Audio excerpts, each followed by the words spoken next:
We are getting information from Israeli sources that the Ayatollah is dead. This is breaking news again coming from Israeli sources that the Ayatollah, the supreme leader of Iran, is dead. Again, we're going to go to Jeremy Diamond. Jeremy, the strikes coming this morning that were targeting senior leadership. That's what we knew. Targeting senior leadership there in Iran. And now we can say from Israeli sources that the Ayatollah of Iran, the supreme leader, is dead. What more are you learning there in Israel? That's right, Jessica. Two Israeli sources telling me and my colleague Tal Shalev that Israel has confirmed that the supreme leader of Iran, Ayatollah Ali Khamenei, has been killed as a result of those Israeli strikes that took place earlier today. One of these sources saying that Israel actually has photographic evidence of Khamenei showing his dead body. The second source told me that an official announcement is in the works, although it is possible that the Israelis will allow President Trump and the United States to make this announcement officially. But this is enormous breaking news here that the Israeli government is confirming that the supreme leader of Iran was killed in Israeli strikes earlier today. This is a day that many Israeli government officials have hoped would come eventually. It is also, we should note, a day that many Iranian dissidents, Iranian protesters had hoped would eventually come. And indeed, it has come now. And it is an earth-shattering moment for the Middle East and for the future of Iran.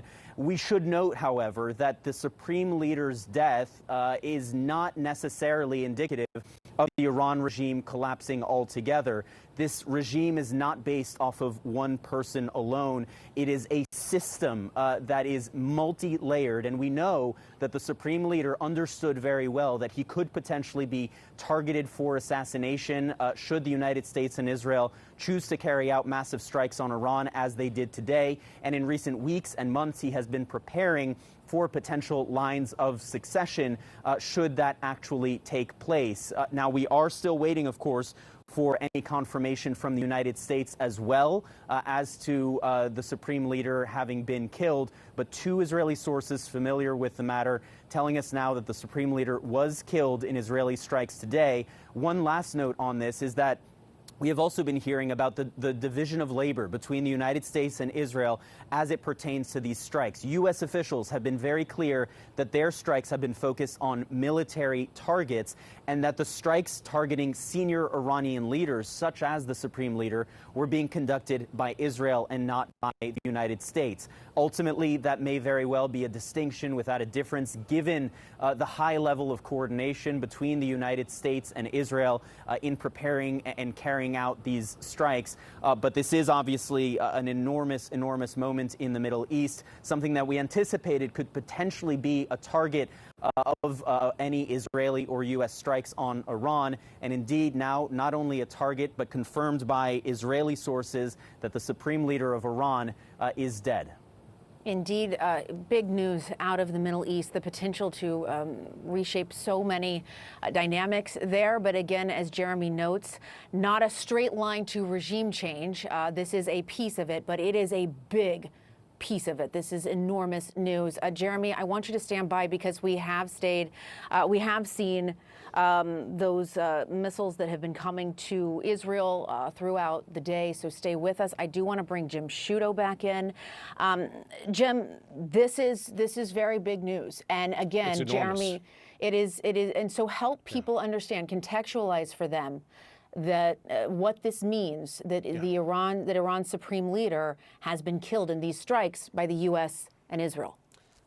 These strikes are now officially decapitation strikes, right? Strikes that were intended via Israeli military action, to be clear, to take out Iran's most senior leadership. And the man you see there, Ali Khamenei, is Iran's most senior leader with enormous, certainly political power in that country, but also religious authority in that country. The structure of Iranian government being that, yes, it has a president elected, but the supreme leader lies at the top of the government. And that is that man you see speaking there, which Israeli sources are now telling CNN was killed in these strikes. Again, to my point earlier, Jessica, prior to this morning, there'd been an enormous amount of speculation as to just how far the U.S. was willing to go, but Israel as well, if they were striking together.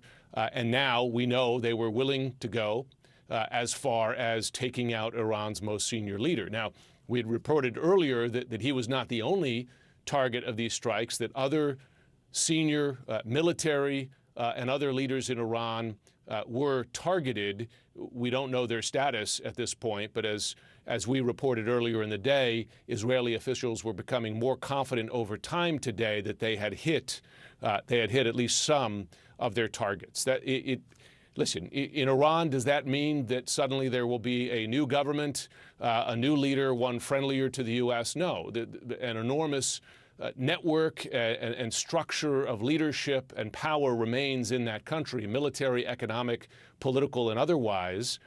But to take out the supreme leader is a significant change. And of course, the question is, how far does that change go? Does it weaken the government to the degree that the government collapses? Does it weaken it to a degree that the protesters that we saw take on this government quite bravely in recent weeks are inspired to go out into the streets again, right? I mean, that's what President Trump was encouraging them to do explicitly in his statement this morning. Now, that's quite a risky proposition, given that government retains enormous power, and they showed they were willing to use it to deadly extent in the many thousands of protesters they killed in recent weeks.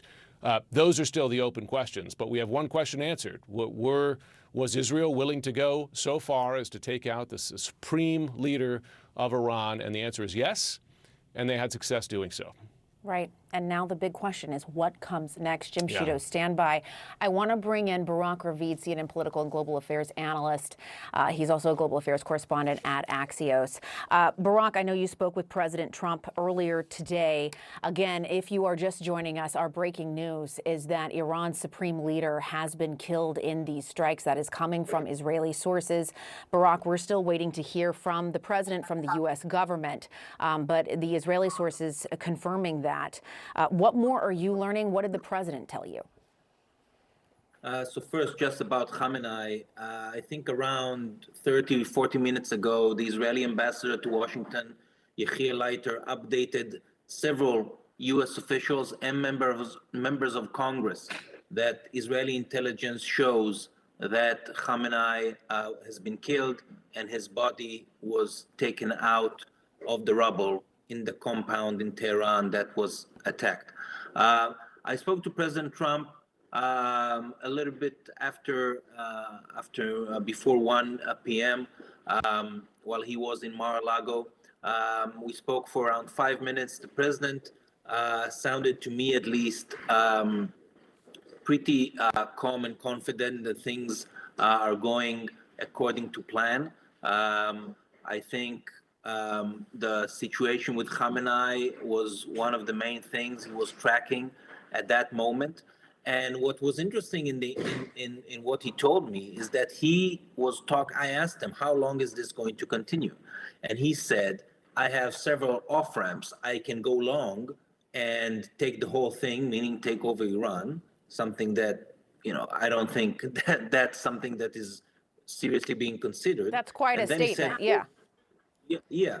Or I can go on for another 2-3 days and then tell the Iranians, we'll see you again in a few years if you try and rebuild your nuclear program, your missile program, meaning that Donald Trump, at least my impression from the conversation with him, is that he's looking to end this thing within a few days and basically put an ultimatum to the Iranians. We can get a deal, or you can try and rebuild your program, and then we'll just bomb you again if you try to do this. And I think that was one of the messages that U.S. officials that just briefed reporters, I think 10 minutes ago, said that when the 12-day war ended after Operation Midnight Hammer, the U.S. told Iran, if you try to rebuild, we will come again. And those U.S. officials said that the Iranians, according to U.S. intelligence, did try and rebuild the program. So we know from satellite imagery that the Iranians started infrastructure work in several of the nuclear sites that were attacked in June. We do not know whether they really tried to resume a nuclear program, meaning enrichment and other activities. One of the interesting things I heard from President Trump is that he told me that he thinks that Operation Midnight Hammer allowed Operation Epic Fury to go forward. Because President Trump claimed that if he did not go on that operation last June, if he did not order a strike on those 3 nuclear facilities, Iran would have been much, much closer to a nuclear weapon, maybe even have a nuclear weapon by now, according to what President Trump said. And that would make the current operation much harder, maybe even impossible.